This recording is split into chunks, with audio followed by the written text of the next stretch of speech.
Mayor of Lansing, Michigan, Verge Bernero, who is, and Michigan Congressman Thaddeus McCotter. Mr. Mayor, you've been hit harder. Last time we talked to you, you were talking about maybe talking to Thaddeus McCotter and others about getting some help from the federal government. What's the update on that? Well, we're not waving the white flag here in Lansing, but look, our plants are idled. We're ready to go to work. Our people are smart and tough, and they're ready to work. We have a manufacturing sector that is second to none in Michigan and around this country. And, you know, the real decision, and we do need Congress's help, because the real question is, will we be manufacturing anything in the future? You know, we're excited about the new administration. We're excited about partnering to have the stimulus and the investment in making the cleaner, greener products of the future. But I really believe we need a new level of partnership that we see in other countries. In China and other countries, the government is there as a strategic partner with business. And I think we're going to need that if we're going to have any manufacturing in this country. And I think in order to have a sustainable economy, we need to have a strong manufacturing sector. That has been really the bulwark of our economy for decades.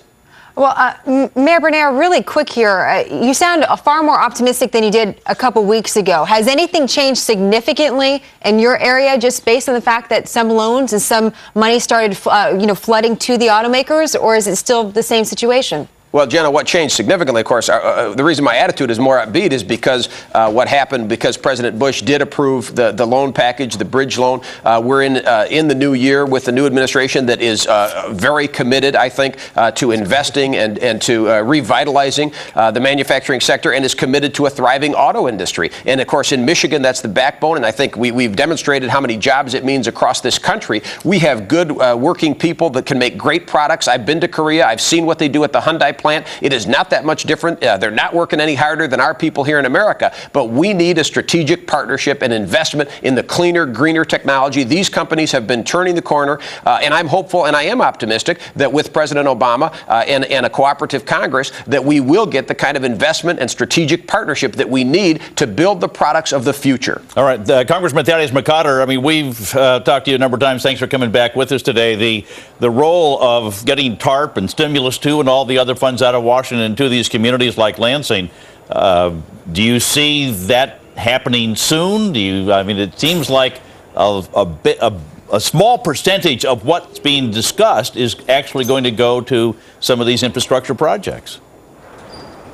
Well, what we're looking at now in the U.S. House on the Republican side is President Obama has extended his hand, asked for our input on a potential stimulus package, and we are honoring his request. Like Virgil can tell you, the best outcome for us was not simply the bridge loan in Michigan, but with working families struggling, with people knowing their friends and families and neighbors have been laid off, our community came together to unite behind the manufacturing industry.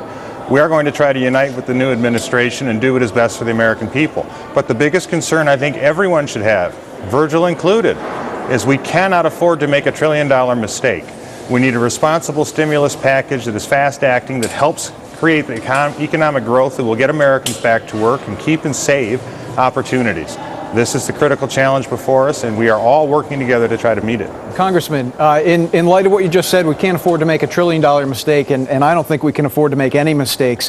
What is your opinion on this Fiat Chrysler deal? Is this, for lack of a better way of putting it, two drunks trying to hold each other up, or is this really a saving grace here? Well, I think it's unfortunate that we use terminology like two drunks trying to hold each other up when you have a struggling company that laid off 25% of its white-collar workforce, which is Chrysler, and Fiat trying to come together and keep Americans employed, not only in Michigan but throughout the country. Right now, we're seeing the restructuring signs that are going on in the auto industry. This would be a clear sign of that restructuring process that the country needs and that is necessitated and required under the bridge loan, and rightly so.